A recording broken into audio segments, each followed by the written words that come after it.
My name is Robert Johnson, and together we're going to chit-chat about probably the most taboo subject of our generation, and that's human population.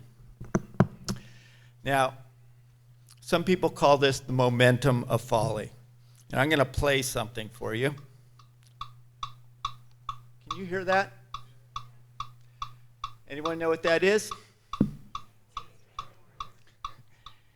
I'm not sure you got it, but that's the rate at which we are adding people to the planet.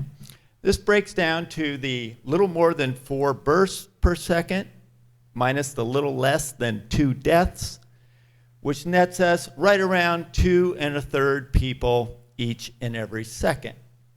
Now, to help you visualize this, you might imagine Burning Man, and add to that a sellout at the Super Bowl, and add to that the Azari Syrian refugee camp in Jordan.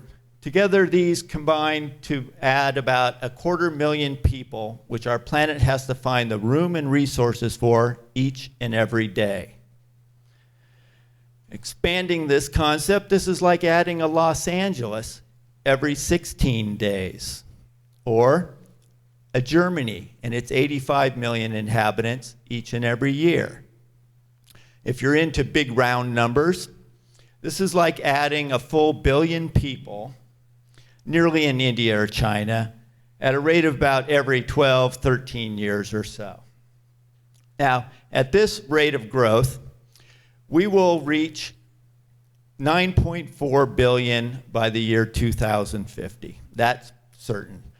After that, it becomes a little bit more fuzzy, but we're likely to end out this century right around between 10 billion right there and 16 billion. So what's the big deal? Is this a problem, all these people? Well, yeah. In fact, it's arguably the biggest problem we've ever encountered. It's a problem because we're currently consuming the resources of about 1.5 planet Earth. And adding to that, we're becoming more consumptive, not less so, as we grow.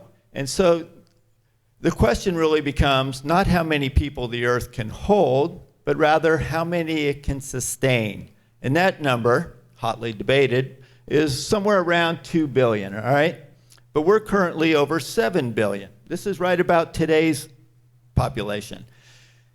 And we're still growing faster than ever.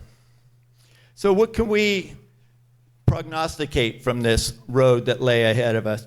Well, for one, we're on pace to lose about 30% of our farmlands by the end of this century. Similarly, only about 10% of forests will remain by 2030. And regarding the oceans, well, we better develop a taste for jellyfish or those big salmon. As our energy needs increase, we will obviously launch on an ever more desperate scramble for more and dirtier and riskier fossil fuels. And with our fossil fuel consumption comes hand in hand increased greenhouse gases.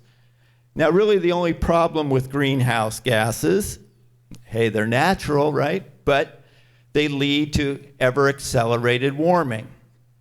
So we've come up 1 degree in this last 150 years, and we're likely to close out this century about 6.5 to 9.5 degrees warmer than today. And kind of the only real problem with warming, I stress that, is that it leads to one thing, the complete thawing of the North Pole, and a dramatic melting. That'll happen by about 2040, by the way. And the dramatic melting of most of our land ice, glaciers and whatnot, which will lead to the rise in sea levels of about 6 feet by the end of the century. Now, this quadruple whammy of anthropogenic or human-caused changes is expected to bring about the extinction of some 40% of all current species of life on the planet. 40%. That's about 137 species of plants, animals, and insects a day. In fact, so dire is this prediction that it's been given the catchy title of the sixth mass extinction event. Unfortunately, this isn't science fiction. She's hot though, but this isn't science fiction. This will happen. And the hope is that because this is human-made, there might be a chance, if we can't stop it, at least we might be able to mitigate it some. And here's what we'd have to do that. We have to educate people about the impact and ramifications and mathematics of our population growth. We have to provide safe and affordable birth control worldwide. And we have to encourage people to limit their family size. And we've come a long ways. Today's birth rate is half what it was in 1950, but unfortunately there are 3 times as many of us having babies, which is why we're still growing faster than ever. So my point is this,